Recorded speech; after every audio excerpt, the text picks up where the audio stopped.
प्रभो विष्णु प्राणाराम तुमी ब्रह्म राम कृष्ण तुमी कृष्ण तुमी राम तुमी ब्रह्म राम कृष्ण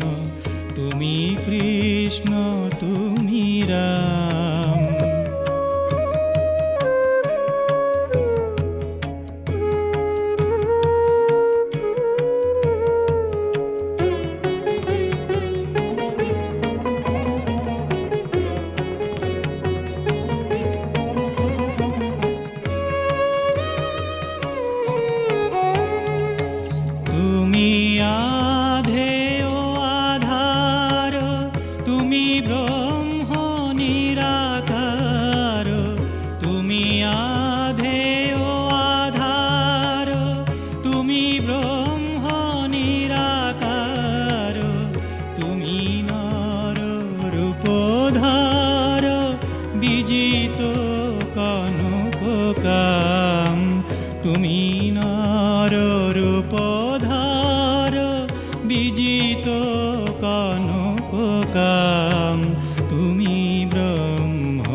যাচে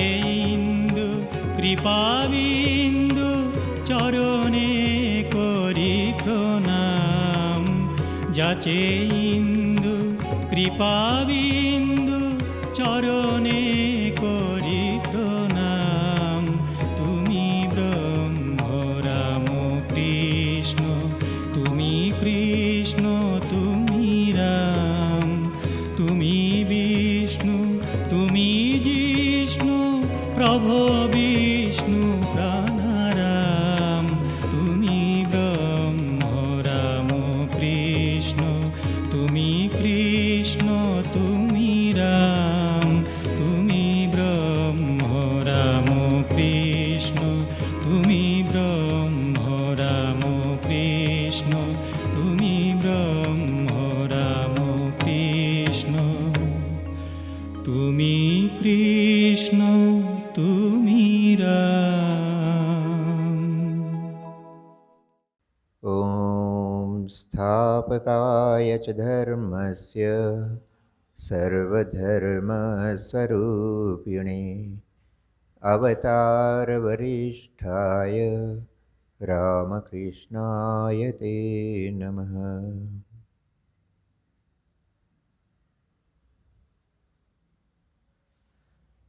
आज श्री रामकृष्ण देव जी की जन्म तिथि है। इस अवसर पर प्रातः से ही विशेष पूजा इत्यादि कार्यक्रम तो आयोजित किए ही गए हैं और अभी कुछ समय के लिए हम श्री रामकृष्ण देव के जीवन, उनके संदेश और उन संदेशों से जुड़ी हुई कुछ बातों पर, ऐसी बातें जो हमारे लिए भी जीवन में उपयोगी हो सके, ऐसी बातों पर अत्यंत संक्षिप्त एक चर्चा करेंगे। वैसे कार्य कठिन है। कठिन इसलिए क्योंकि हम जानते हैं श्री रामकृष्ण देव के जो सबसे योग्य, समर्थ और विद्वान शिष्य स्वामी विवेकानंद जी थे, उनके जीवन का थोड़ा भी अध्ययन जिन्होंने किया है, सभी जानते हैं कि धर्म, दर्शन, अध्यात्म, कला, विज्ञान, संगीत, ऐसी कोई भी विषय वस्तु नहीं रही होगी जिस पर स्वामी विवेकानंद जी ने चर्चा न की हो। और समस्त विषयों पर चर्चा करने वाले ऐसे सुयोग्य शिष्य के जीवन में यदि एक व्यतिक्रम देखा जाए तो वह यही कि उन्होंने अपने गुरु के संबंध में बहुत ही कम कुछ कहा है, विशेषकर सार्वजनिक रूप से। जिन मंचों से उन्होंने अन्य अन्य विषयों पर विशद चर्चा की, उन मंचों से अर्थात सार्वजनिक रूप से यदि देखा जाए तो श्री रामकृष्ण के जीवन की चर्चा शायद ही कभी उन्होंने की है, न सिर्फ विदेशों में वरन भारत में अमेरिका जाने से पूर्व या अमेरिका जाने के पश्चात भी, अमेरिका से लौटकर आने के पश्चात भी देखा जाता है श्री रामकृष्ण देव के संपर्क में सार्वजनिक रूप से स्वामी विवेकानंद बहुत अधिक चर्चा नहीं करते हैं। यहाँ तक कि विश्व प्रसिद्ध होने के पश्चात जब उनसे किसी ने निवेदन भी किया था कि वे श्री रामकृष्ण देव के संपर्क में कुछ चर्चा करें या श्री रामकृष्ण देव की जीवनी लिखें, तो बड़ी विनम्रतापूर्वक स्वामी विवेकानंद ने इस प्रस्ताव को ठुकराते हुए कहा था कि मैं स्वयं को इस योग्य नहीं समझता कि श्री रामकृष्ण देव के जीवन के ऊपर मैं चर्चा कर सकूं, उनके जीवन के बारे में मैं कुछ कह सकूं। वे तो अपनी अज्ञानता को, अपनी अक्षमता को छुपाने के लिए यहाँ तक कहा करते थे कि श्री रामकृष्ण देव के जीवन की चर्चा करना मेरे लिए ऐसा ही साबित हो सकता है जैसा कोई शिव जी की मूर्ति गढ़ने की तैयारी करे और मूर्ति गढ़ना हो जाने के पश्चात देखे कि शिव जी की मूर्ति नहीं, किसी वानर की मूर्ति गठित हुई हो। अर्थात जिस कार्य में हम प्रवृत्त हुए थे उस कार्य में असफल इतनी बुरी तरह से कि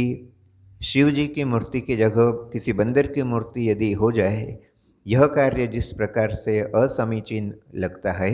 वैसा ही स्वामी विवेकानंद समझते थे कि वे यदि श्री रामकृष्ण देव की जीवनी की चर्चा करें तो वे जो कहना चाहते हैं या जो समझाना चाहते हैं वह शायद कर ही नहीं पाएंगे, वरन उसका विपरीत ही कुछ परिणाम हो सकता है। तो जिन सुयोग्य शिष्य को अपने गुरु के संपर्क में बात करने में इतनी झिझक महसूस होती थी, जो स्वामी विवेकानंद विश्व विजयी होकर भी अपने गुरु की चर्चा करने में अपने को असमर्थ मानते थे, वैसे गुरु, वैसे श्री रामकृष्ण देव की चर्चा हम जैसा कोई व्यक्ति करे यह तो हास्यास्पद ही होगा, परंतु औपचारिकता की दृष्टि से या अपने अल्प बुद्धि से श्री रामकृष्ण देव को समझने का जितना प्रयास हम कर सकते हैं, उसे ही यदि हम श्री रामकृष्ण देव की इस जन्म जयंती पर श्री रामकृष्ण देव के प्रति एक आदरांजलि समझकर, अपनी एक सामान्य पुष्पांजलि समझकर यदि हम अर्पित करने का प्रयास करें तो आशा ही नहीं, विश्वास है कि श्री रामकृष्ण देव इसे अन्यथा नहीं लेंगे। सबसे पहली बात तो यह कि श्री रामकृष्ण का जीवन जो एक अथाह समुद्र है, उसमें से हम उनके किस पहलू पर चर्चा करें। श्री रामकृष्ण देव के बारे में यदि हम चर्चा करने बैठें तो घंटों ही नहीं दिन निकल सकते हैं, हमारे पास इतना समय तो अभी है नहीं। तो कुछ दो तीन बातों पर हम विचार करने का प्रयास करते हैं। सबसे पहले ही यदि देखा जाए, श्री रामकृष्ण देव के संपर्क में जो दो ग्रंथ हमें उपलब्ध होते हैं, एक तो उनकी प्रामाणिक जीवनी जो उन्हीं के एक सन्यासी शिष्य स्वामी शारदानंद जी ने लिखी थी। और दूसरा ग्रंथ है श्री रामकृष्ण देव के जीवन के अंतिम 4-5 वर्षों का वह विवरण, जिसमें वे भक्तों के साथ वार्तालाप करते हैं, भक्तों के साथ बातचीत करते हैं। उन वार्तालापों को उन्हीं के एक शिष्य महेंद्रनाथ गुप्त ने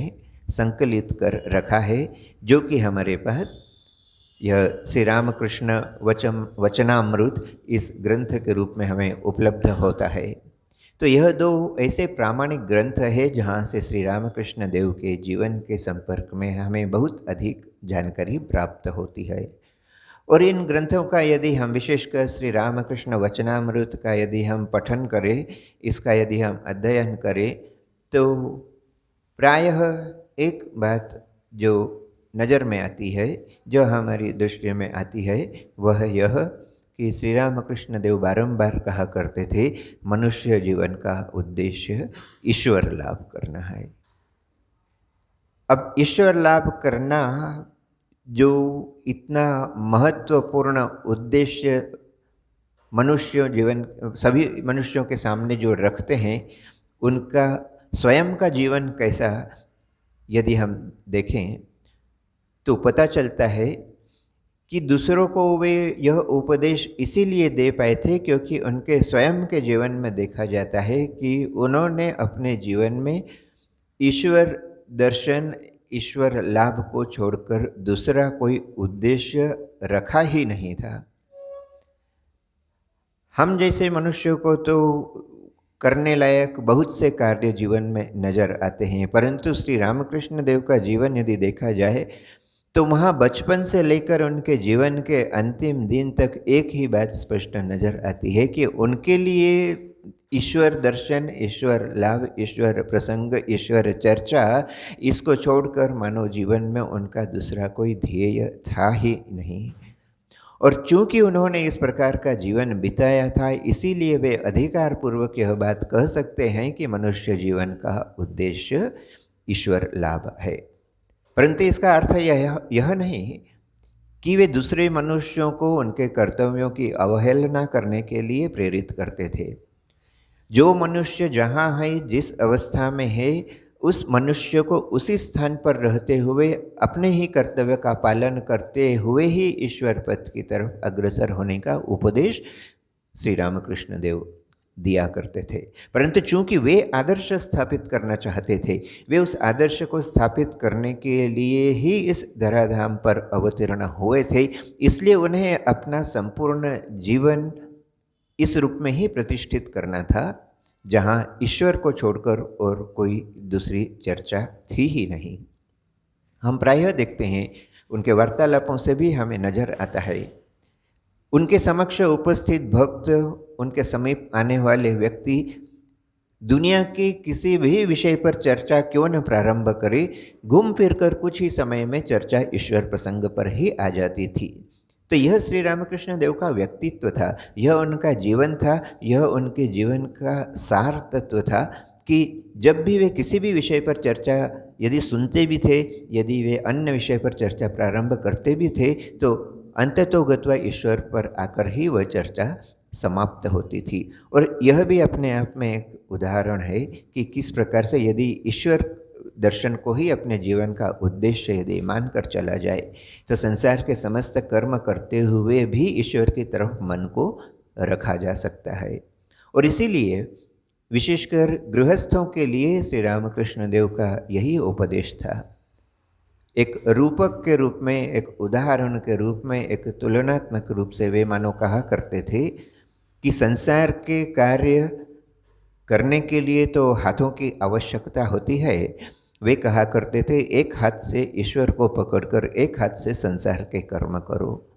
यानी अपने शारीरिक शक्तियों का, अपनी मानसिक शक्तियों का एक हिस्सा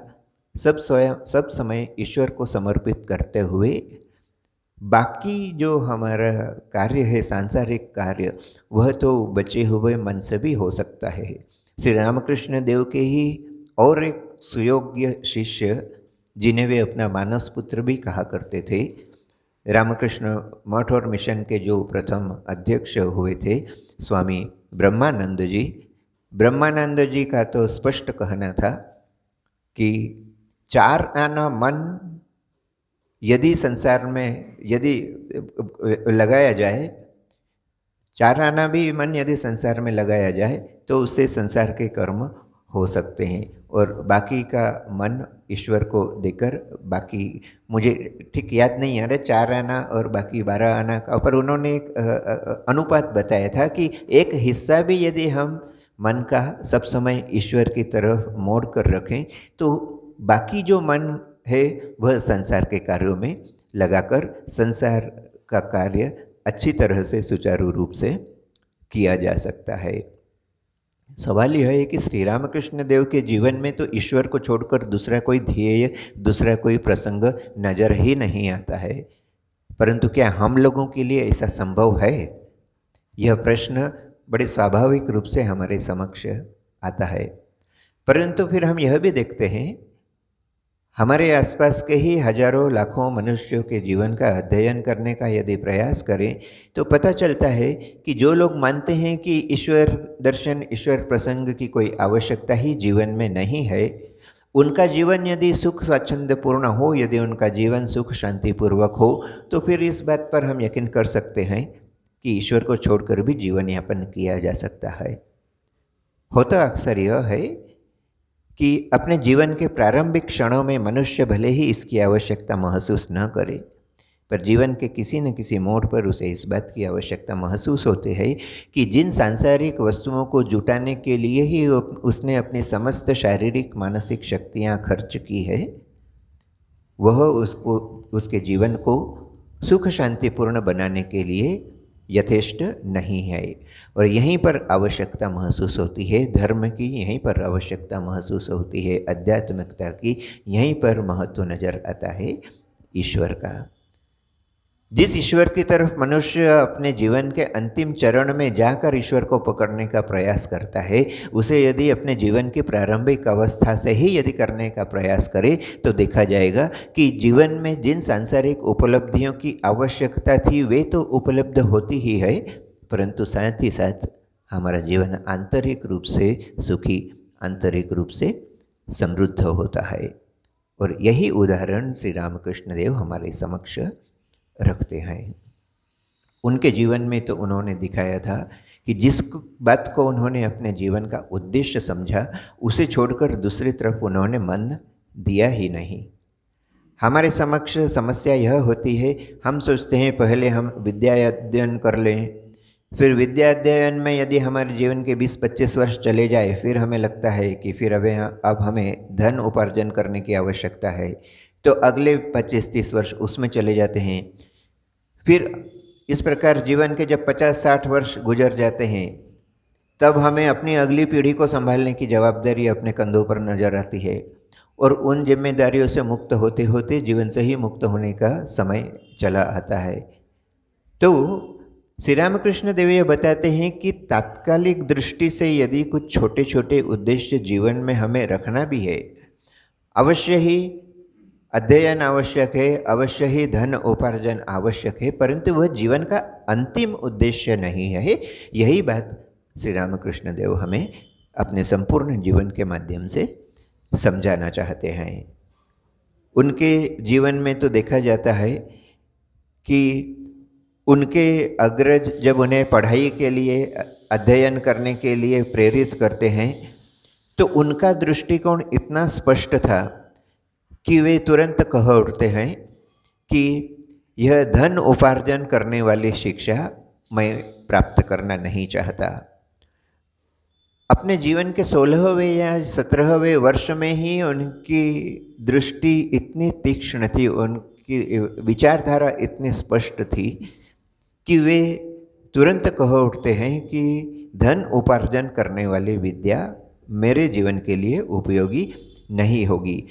परंतु यह उद्देश्य उनके लिए हो सकता है। हम यदि समझते हैं कि हमारे लिए धन उपार्जन आवश्यक भी है, तो श्री रामकृष्ण देव उसे कहीं भी नकारते नहीं हैं, परंतु वे साथ ही साथ हमें अपने जीवन के अंतिम उद्देश्य के प्रति भी सचेत करते हैं। यही श्री रामकृष्ण देव के जीवन की विशेषता है। और एक विशेषता श्री रामकृष्ण देव के जीवन में नज़र आती है। यदि हम हमारे देश का इतिहास देखें, हम यदि विश्व का इतिहास देखें, तो ऐसे समस्त आध्यात्मिक व्यक्ति जिन्होंने जीवन में उच्च आध्यात्मिक स्थिति का लाभ किया है, जिन्होंने ईश्वर लाभ किया है, जिन्होंने ईश्वर दर्शन किया भी है, तो भी यह देखा जाता है कि उनके व्यक्तिगत जीवन की तो सार्थकता पूर्ण होती है। अपने व्यक्तिगत जीवन में उन्होंने शायद ईश्वर दर्शन किया हो, परंतु अन्य व्यक्तियों के जीवन में उससे विशेष कोई फर्क नहीं पड़ता है। परंतु श्री रामकृष्ण देव के जीवन की एक महत्वपूर्ण विशेषता जो हम देखते हैं वह यह कि उन्होंने अपने जीवन में आध्यात्मिक लाभ किया, साथ ही साथ वे उस आध्यात्मिक आनंद को दूसरों के साथ बांटने में विश्वास करते हैं। स्वयं श्री रामकृष्ण देव के जीवन की घटना है। हम जानते ही हैं कि वे ईश्वर प्रसंग होते से ही समाधि अवस्था में चले जाया करते थे, परंतु श्री रामकृष्ण देव एक स्थान पर हम देखते हैं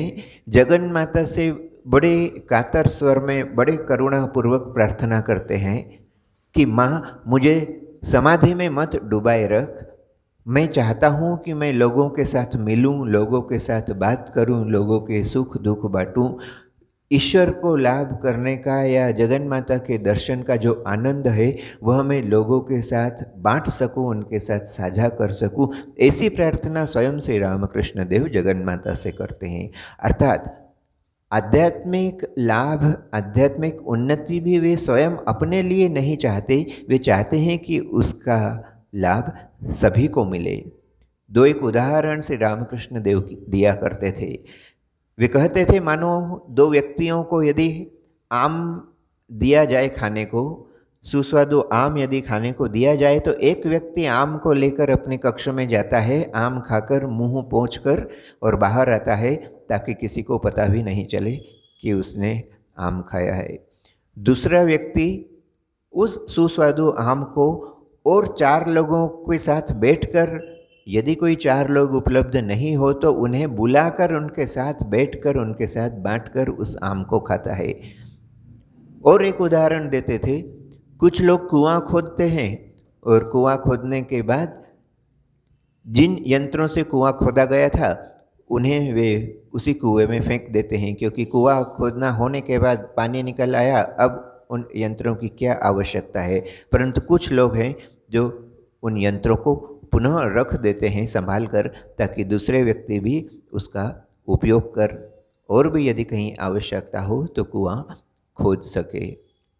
और एक सुंदर उदाहरण वे दिया करते थे। 3 व्यक्ति मानो किसी जंगल से, किसी स्थान से गुजर कर जा रहे थे। अचानक उन्हें बड़ी हर्ष ध्वनि सुनाई देती है। एक व्यक्ति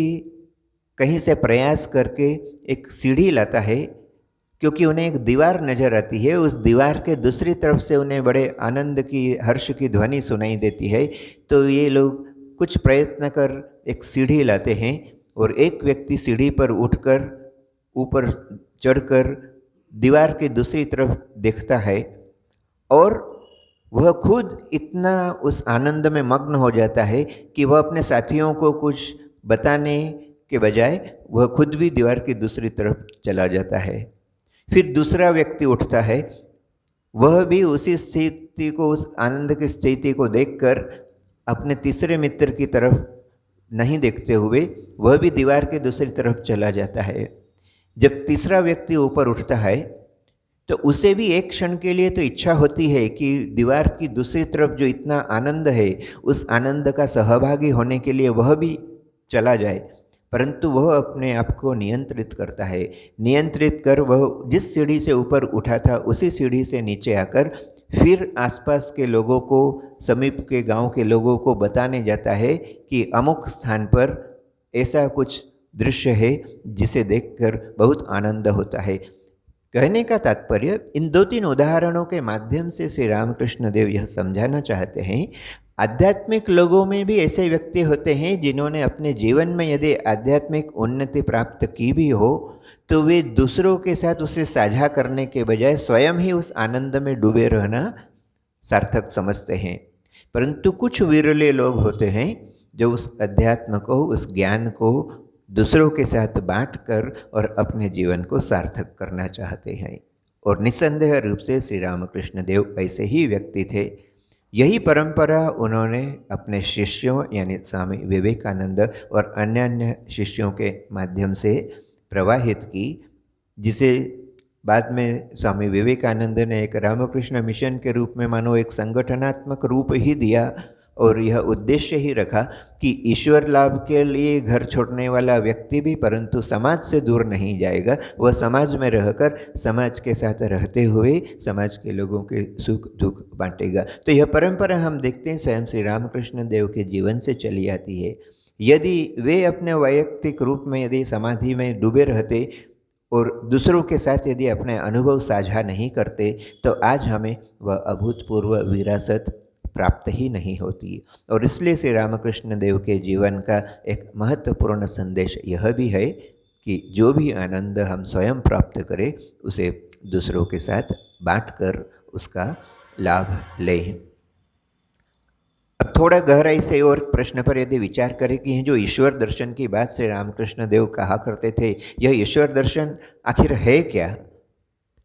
सभी की ईश्वर की धारणा अलग अलग हो सकती है। ये मान भी लिया कि यदि सभी ने ईश्वर दर्शन को ही अपना जीवन का उद्देश्य बनाया, परंतु यह ईश्वर क्या वस्तु है, यह कौन व्यक्ति है, सभी के लिए ईश्वर की धारणा अलग अलग हो सकती है। परंतु श्री रामकृष्ण देव स्वयं उस विवाद में नहीं पड़ते हैं। उनके जीवन का यदि हम सूक्ष्म रूप से विचार करें, अध्ययन करें, तो समझ में आता है कि वे ईश्वर दर्शन का अर्थ किसी व्यक्ति दर्शन से नहीं लगाया करते थे। हम सभी के जीवन का एक तत्व ऐसा है जो हमारे जीवन का उत्स है, वह जो नित्य शुद्ध बुद्ध मुक्त चैतन्य हमारी आत्मा है, उस आत्मा को या और भी सरल शब्दों में कहा जाए तो अपने स्वरूप के दर्शन का, अपने आप को जानने का जो प्रयास है, इसे ही श्री रामकृष्ण देव की भाषा में ईश्वर दर्शन कहा जा सकता है। हम यदि अपने आप को समझने का प्रयास करें, हमारा मूल स्वरूप क्या है, यदि जानने का प्रयास करें, तो समझ में आता है कि हम जिस शरीर को अपना अस्तित्व समझते हैं वह शरीर तो क्षणस्थायी है। इस शरीर के पीछे और भी कुछ तत्व है जो न अग्नि से जलाया जा सकता है, न वायु से सूखता है, न जिसे आधुनिक भाषा में कहा जाए तो जो न कोरोना से त्रस्त होता है, न संसार के किसी अन्य वस्तुओं से उस पर प्रभाव पड़ता है।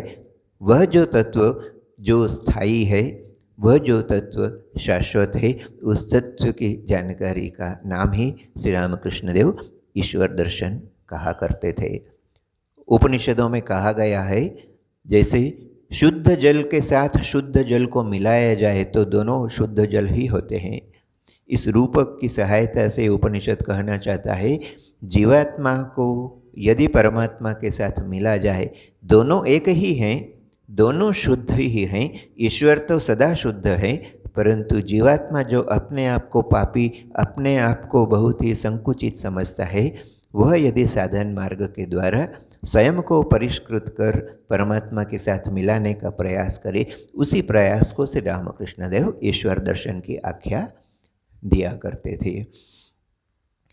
और इसका अर्थ ही हुआ कि जब हम दूसरों के साथ मिलकर और जीवन को आनंदमय बनाना चाहते हैं, तो संसार की छोटी से छोटी वस्तु भी, छोटा से छोटा क्षण भी हमारे लिए उपेक्षा का पात्र नहीं बनता। कोई भी व्यक्ति जिस भी अवस्था में है, जिस भी परिस्थिति में है, उसे यदि ईश्वर प्रदत्त परिस्थिति मानकर यदि वह जीवन यापन करने का प्रयास करे, तो देखा जाता है जीवन के प्रति हमारा दृष्टिकोण बदलता है। जीवन से हमें जो असंतोष है, जीवन के प्रति जो हमें दुख है, जीवन से जो हमें कष्ट अनुभव होते हैं, वह इसलिए होते हैं क्योंकि हमारे दृष्टिकोण में कहीं ना कहीं गलती है। उस दृष्टिकोण को सुधारने का प्रयास यदि हम करें तो देखा जाता है कि दृष्टि बदलते ही सृष्टि बदल जाती है। यह भी श्री रामकृष्ण देव का एक महत्वपूर्ण संदेश है। और एक महत्वपूर्ण संदेश श्री रामकृष्ण देव ने दिया था। बांग्ला में वे कहा करते थे जिसका हिंदी अनुवाद लगभग इस प्रकार से लिया जा सकता है कि जितने मत उतने पथ। आज और आज क्यों, संसार का यदि इतिहास उठाकर देखा जाए, प्रत्येक समय ऐसे व्यक्ति रहे जो मानते हैं उनका मत, उनका धर्म, उनकी विचारधारा, उनका दृष्टिकोण, उनके विचार वे ही सबसे अच्छे हैं और दूसरों के मत, दूसरों का धर्म, दूसरा दृष्टिकोण, दूसरी विचारधारा गलत। परंतु श्री रामकृष्ण देव ने यह एक महत्वपूर्ण संदेश दिया। महत्वपूर्ण संदेश इसलिए नहीं कि इसके पहले दुनिया में ऐसी बात किसी ने नहीं कही हो, परंतु विश्व के इतिहास में एक ही व्यक्ति हमें दिखाई देता है श्री रामकृष्ण देव के रूप में, जिन्होंने अपने जीवन में इस बात की परीक्षा की और परीक्षा करने के पश्चात कहा कि जितने मत उतने ही पथ। बाह्य दृष्टि से तो हमें आज भी ऐसे बहुत से व्यक्ति मिलते हैं, श्री रामकृष्ण देव के आगमन के पूर्व भी ऐसे व्यक्ति निश्चित रूप से रहे होंगे जो विभिन्न विचारधाराओं, विभिन्न धर्मों, विभिन्न मतों की एकता में विश्वास करते होंगे, परंतु अपने जीवन में प्रयोग कर प्रत्येक धर्म या मत, महत्वपूर्ण जितने भी मत है, धर्म है, उन सब का पालन अपने जीवन में करते हुए एक ही अनुभूति पर उपनीत होने के पश्चात, एक ही अनुभूति को उपलब्ध करने के पश्चात अपने जीवन में किए गए इन प्रयोग के माध्यम से जो कह सकता हो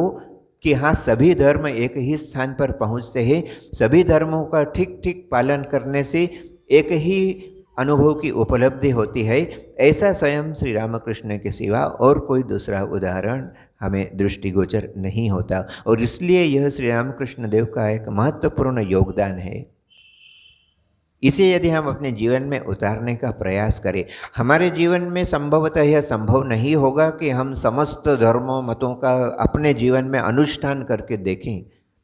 परंतु जब श्री रामकृष्ण देव के समान कोई निस्वार्थ व्यक्ति अपने जीवन के प्रयोगों के माध्यम से यह बात कहता है, तो इस बात पर विश्वास करने में मनुष्य का कोई नुकसान तो नहीं है, वरन इससे मनुष्य समाज को लाभ ही लाभ है। और इसलिए यह भी श्री रामकृष्ण देव का एक महत्वपूर्ण उपदेश है। जब हमें वैचारिक मतभेद दिखाई देते हैं, जब इस संसार में विभिन्न प्रकार की विचारधाराएं दिखाई देती है, तो हम यह कैसे कह सकते हैं कि हम जिस विचारधारा में विश्वास करते हैं वही सत्य है और बाकी गलत है? क्योंकि यदि ऐसा होता, एक तरफ हम अपने ईश्वर को, अपने नियंता को, अपने सृष्टिकर्ता को सर्व सामर्थ्यवान मानते हैं और दूसरी तरफ हम यह कहते हैं कि उसकी सृष्टि में यह भूल है कि उसने एक गलत चीज़ बनाई और दूसरी सही बनाई, तो यही अपने आप में एक विरोधाभास है। और श्री रामकृष्ण देव अपने जीवन के माध्यम से यह समझाने का प्रयास करते हैं कि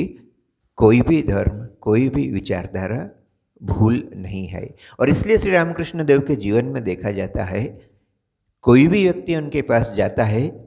वह व्यक्ति किस भी विचारधारा का क्यों न हो, वह श्री रामकृष्ण देव के साथ एकत्व बोध करता है। श्री रामकृष्ण देव उसमें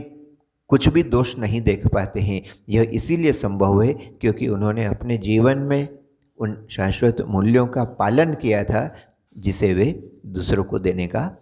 प्रयास करते थे। और एक बात पर चर्चा कर हम यह संक्षिप्त जो आज की चर्चा है इसे समाप्त करेंगे। भले श्री रामकृष्ण देव के जीवन में बहुत से ऐसे गुण दिखाई देते हों जो संसार के दूसरे व्यक्तियों में बहुत कम या नहीं दिखाई देते हो, परंतु उनके जीवन का सबसे बड़ा गुण क्या था, इस बात पर यदि विचार किया जाए तो स्वयं उन्होंने भले ऐसा निर्दिष्ट रूप से कुछ भी न कहा हो, परंतु उन्हीं की जो सहधर्मिणी थी, उनकी जो प्रमुख शिष्या जिन्हें हम कह सकते हैं, उनकी जिसे वे शक्ति स्वयं कहा करते थे, ऐसी माँ शारदा देवी स्वयं इस बात का निर्धारण करती है और वे कहती है कि उनके जीवन का सबसे प्रमुख उद्देश्य जो था, जिस आदर्श की स्थापना के लिए वे आए थे, वह था त्याग। धर्म समन्वय या दूसरी चीज़ें गौण हो सकती है, परंतु जिस बात के लिए उनका जीवन पूर्ण रूप से समर्पित था, जिस आदर्श को स्थापित करने के लिए वे आए थे, श्री माँ की भाषा में यदि कहा जाए, उनकी दृष्टि से यदि देखा जाए तो वह था उनके जीवन का त्याग। परंतु त्याग का अर्थ यह नहीं कि वे सभी को सन्यासी बनाना चाहते हो। यदि ऐसा ही होता है तो बाह्य रूप से स्वयं वे भी सन्यासी होते। इस विरोधाभास को समाप्त करने के लिए ही मानो उन्होंने अपने जीवन में विवाह को प्रश्रय दिया, उन्होंने पत्नी को स्वीकार किया, संभवतः यही समझाने के लिए कि गृहस्थ जीवन में भी त्याग संभव है। यदि वे संसार त्याग कर सन्यासी बनकर यदि वे त्याग का आदर्श सर्वोच्च स्थान पर रखते तो अधिकांश लोगों के लिए उन्हें स्वीकारने में बाधा आती, परंतु उन्होंने संसार में रहकर इस बात का उदाहरण दिखाया कि संसार में रहकर भी त्याग को अपने जीवन में सर्वोच्च स्थान दिया जा सकता है। और न सिर्फ उनके जीवन में, माँ शारदा के जीवन से भी हमें यही समझ में आता है कि संसार में रहते हुए, गृहस्थी करते हुए और संसार के सारे रिश्तेदारों के बीच में रहकर कार्य करते हुए भी वही उपलब्धि हासिल की जा सकती है जो संसार त्याग कर। फिर प्रश्न उठता है कि फिर संसार त्यागने की आवश्यकता कुछ लोगों को क्यों होती है? तो यह अपनी विचारधारा हो सकती है, क्योंकि सभी का सामर्थ्य, सभी के दृष्टिकोण अलग अलग होते हैं, इसलिए अपने सामर्थ्य और अपने विचारधारा के हिसाब से जिस व्यक्ति को जो पथ चुनना हो वह स्वतंत्रता उसे अवश्य ही उपलब्ध है और होना चाहिए। परंतु जिस स्थान पर भी हम क्यों न हो, संसार में रहे या हम तथाकथित संसार त्याग करें, यदि जीवन के प्रति हमारा दृष्टिकोण यदि स्पष्ट है, जीवन से हमें क्या चाहिए और जीवन को हमें क्या देना है, यह यदि स्पष्ट हो तो श्री रामकृष्ण देव, माँ शारदा या स्वामी विवेकानंद, कोई भी हो क्यों न हो, उनका जीवन हमें यही बतलाता है कि अपने जीवन का लक्ष्य निर्धारण करने के पश्चात हम जीवन में कोई भी पथ चुन सकते हैं। परंतु यह जो त्याग है, कुछ लोगों के लिए बाह्य त्याग की भी आवश्यकता होती है, कुछ लोग बाह्य त्याग यदि नहीं भी करें तो भी अंदर से त्याग की आवश्यकता होती है। और जो गृहस्थी में हैं, जो संसार में हैं, उन्हें इस आंतरिक त्याग का महत्व बतलाने के लिए ही मानो श्री रामकृष्ण देव उदाहरण देते थे कि संसार में भले ही रहो, परंतु उस बड़े घर की दासी के समान रहो जो अपने मालिक का समस्त कार्य करती है। खाना बनाना, बर्तन साफ करना, कपड़े धोना, आवश्यकता हो तो बाजार जाना, मालिक के बच्चों का पालन पोषण कर उन्हें बड़ा करना, उन्हें घुमाने फिराने ले जाना, वह समस्त कार्य ऐसे करती है मानो वह उसी का घर है। परंतु वह यह ठीक समझती है जिस दिन उसे नौकरी से निकाल दिया जाएगा उस दिन उसका खुद का घर गांव में कहीं और है, वही उसका असली घर है। इस उदाहरण के माध्यम से श्री रामकृष्ण देव यह समझाते थे कि भले हम संसार में क्यों न हो, भले ही हमारे ऊपर विभिन्न उत्तरदायित्व क्यों न हो, परंतु उन उत्तरदायित्व का पालन ठीक वैसा ही करना चाहिए जैसे उसे पालन न करने से हमारा खुद का कुछ नुकसान होगा। परंतु मन में यह भाव दृढ़ होना चाहिए कि मेरा असली घर, मेरा असली आश्रयदाता, मेरी असली शरण स्थली कहीं और है। सिर्फ इतना दृष्टिकोण परिवर्तन करके यदि हम संसार में रहें तो श्री रामकृष्ण देव के आश्वासन, श्री रामकृष्ण देव के आदर्श के अनुसार हम अपने जीवन में भी उस त्याग का पालन कर सकते हैं जिस त्याग का उदाहरण श्री रामकृष्ण देव दिया करते थे। संसार में जानने लायक बहुत सी चीज़ें हो सकती है, हमारी रुचि के अनुसार हम उन वस्तुओं को जानने का प्रयास करें तो उसमें कुछ गलती भी नहीं है, परंतु जीवन का अंतिम उद्देश्य, अपने जीवन का ध्येय हमें नज़र में यदि रहे तो फिर संसार के हम दूसरे काम क्यों भी न करें। उन दूसरे कार्यों को करते हुए भी हम अपने जीवन को समृद्ध बना सकते हैं। श्री रामकृष्ण देव तो बड़े स्पष्ट शब्दों में कहा करते थे, जब तुम बगीचे में आए हो, आम के बगीचे में यदि आए हो तो आम खाओ, परंतु कितने पेड़ हैं, कितनी डालियां हैं, कितने पत्ते हैं, इन गवेषणाओं में यदि तुम अपना समय नष्ट करते हो तो आम खाने का कार्य तुम कर ही नहीं पाओगे।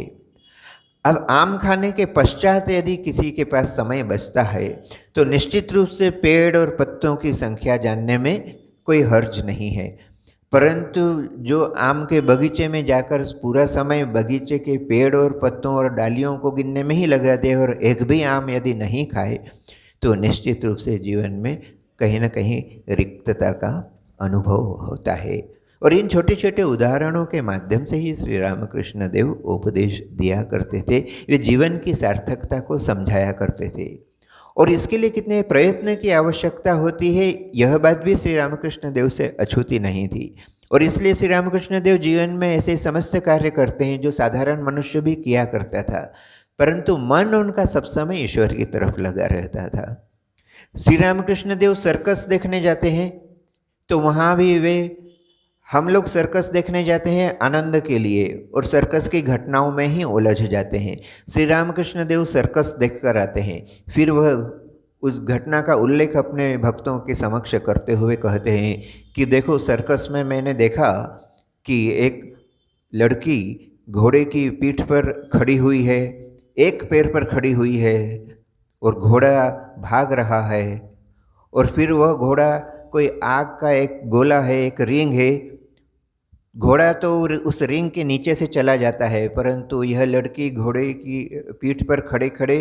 छलांग लगाती है। उस जलती हुई आग की रिंग में से निकलकर वह फिर दूसरी तरफ जाती है और तब तक घोड़ा भी उधर पहुंच जाता है, वह फिर से उस घोड़े के ऊपर खड़ी हो जाती है। अब हम जब इस प्रकार के दृश्य देखते हैं, हम उन दृश्यों में ही उलझ जाते हैं। परंतु श्री रामकृष्ण देव यह उदाहरण देख कर आए और सर्कस देख कर आने के पश्चात वे भी अपने भक्तों के समक्ष इस घटना का उल्लेख करते हैं, परंतु उसकी समाप्ति देखने लायक है। वे इस घटना का उल्लेख तो उन लोगों के सामने करते हैं जो सर्कस देखने नहीं गए थे, परंतु उसके पश्चात कहते, देखो, जीवन भी ऐसा ही सर्कस है, हमारा जीवन भी मानो ऐसा ही है कि हम इस संसार रूपी घोड़े के ऊपर हम भाग रहे हैं और उस आग की ज्वाला, उस रिंग से हमें निकलना है। यदि उस लड़की के समान यदि हमने अभ्यास नहीं किया तो या तो आग की लपटें हमें झुलसा देगी,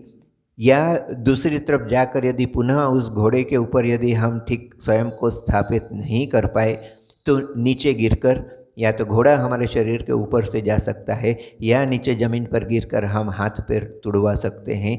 श्री रामकृष्ण देव का मन देखिए कहाँ है। घटना उन्होंने वही देखी जो सैकड़ों हजारों दर्शकों ने देखी होगी, परंतु वे अपने ईश्वर प्रसंगों को कहीं भी नहीं भूलते। श्री रामकृष्ण देव चिड़ियाघर जाते हैं, चिड़ियाघर जाकर हम विभिन्न जानवरों को देखते हैं। श्री रामकृष्ण देव ने भी विभिन्न जानवरों को देखा और संयोग से जाते से ही शायद उन्हें सबसे पहले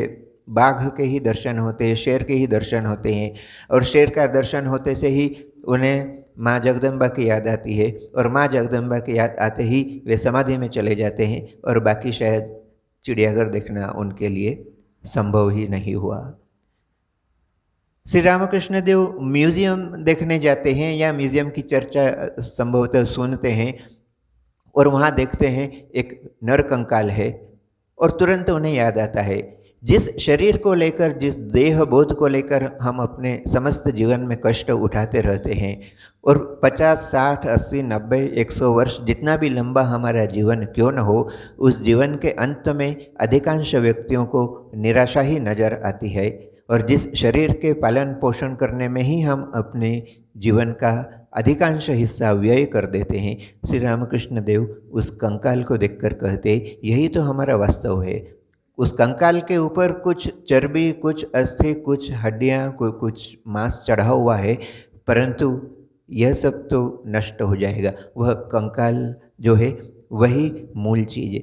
तो श्री रामकृष्ण देव की दृष्टि सदैव एक सत्य में जाकर स्थापित होती थी। इसीलिए वे एक दूसरे उदाहरण के माध्यम से कहते थे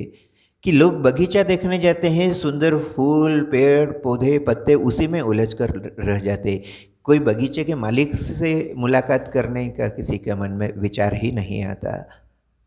वे कहा करते थे यदि बगीचे के मालिक से यदि मुलाकात की जाए, उससे यदि दोस्ती की जाए, वह स्वयं समझा देगा, वह स्वयं बगीचा घुमा कर दिखा देगा, कहाँ कौन सा पौधा लगा है, किस पौधे की क्या विशेषता है, वह माली स्वयं बता देगा। या किसी बड़े व्यक्ति का उदाहरण देते हुए कहते थे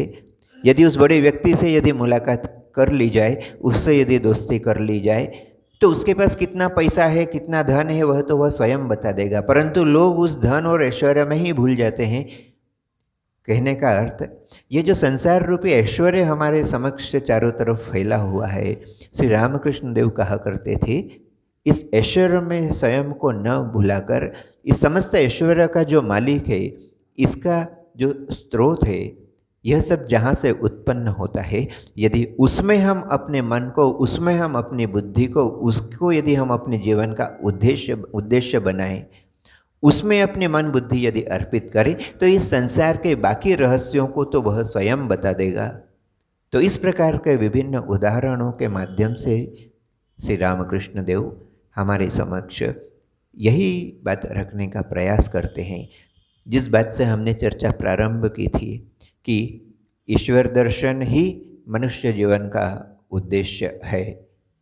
तो यह जो उदाहरण हमने श्री रामकृष्ण देव के जीवन की विभिन्न घटनाओं के माध्यम से देखे, वे उदाहरण इसी बात की ओर इंगित करते हैं कि संसार के समस्त कार्यों को करते हुए भी हम किस प्रकार से ईश्वराभिमुख जीवन व्यतीत कर सकते हैं, किस प्रकार ऐसा जीवन यापन कर सकते हैं जो हमें संसार के सुख दुखों से, संसार के छोटे मोटे आकर्षणों से, संसार के छोटे मोटे सुख दुखों से वंचित नहीं करता। कहीं भी श्री रामकृष्ण देव यह नहीं कहते कि ईश्वर दर्शन या त्यागपूर्ण जीवन का अर्थ स्वयं को कष्ट में रखना या स्वयं को सब समय इतना गंभीर बनाए रखना है कि हम जीवन के छोटे छोटे आनंद का उपभोग ही नहीं कर पाए। श्री रामकृष्ण देव के स्वयं के जीवन में देखा जाता है, वे लोगों से मिलना पसंद करते हैं, वे विभिन्न स्थानों पर जाना पसंद करते हैं, वे विभिन्न छोटे छोटे जो आनंद है उनसे स्वयं को वंचित नहीं रखते। जैसा कि अभी हमने देखा, वे सर्कस भी जाते हैं, वे नाटक देखने भी जाते हैं, वे चिड़ियाघर भी जाते हैं, वे म्यूज़ियम भी जाते हैं, वे ईश्वर प्रसंग जहाँ होता है वहाँ भी जाते हैं, वे बड़े तथाकथित बड़े लोगों से मिलने भी जाते हैं, वे सामान्य लोगों के घरों में भी जाते हैं। वे स्वयं को, अपने आप को लोगों से काट कर नहीं रखते, वे समाज से स्वयं को काट कर नहीं रखते, परंतु वे जहाँ भी जाते हैं, जिस भी व्यक्ति से मिलते हैं, जिस भी परिस्थिति में रहते हैं, सब समय देखा जाता है कि ईश्वर के साथ उनका संबंध कभी भी विच्छिन्न नहीं होता है। और यही उदाहरण विभिन्न घटनाओं के माध्यम से श्री रामकृष्ण देव हमारे समक्ष रखते हैं। इसलिए अपने जीवन में हम जिस भी परिस्थिति में क्यों न हो, हम जहाँ भी क्यों न हो, अपने कर्तव्यों का पालन अवश्य करें,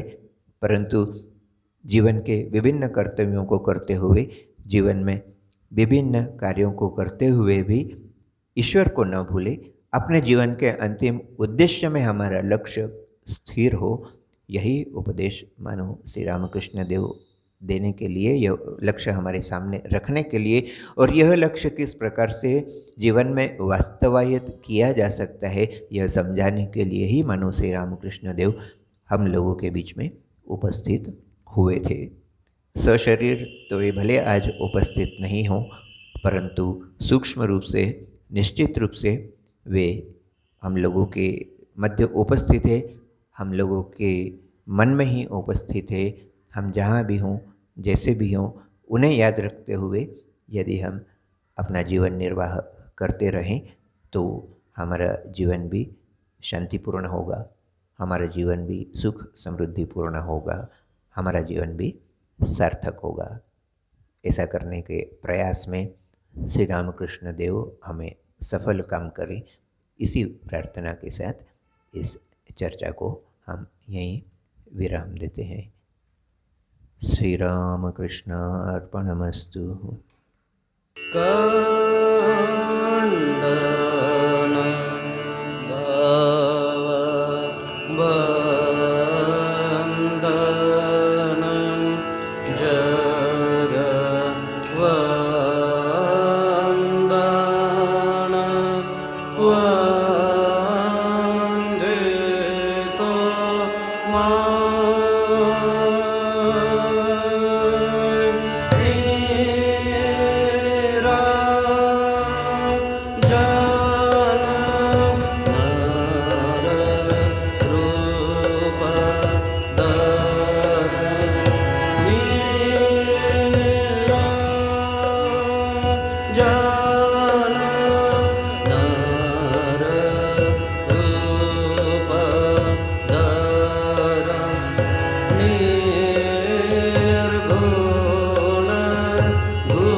जय जय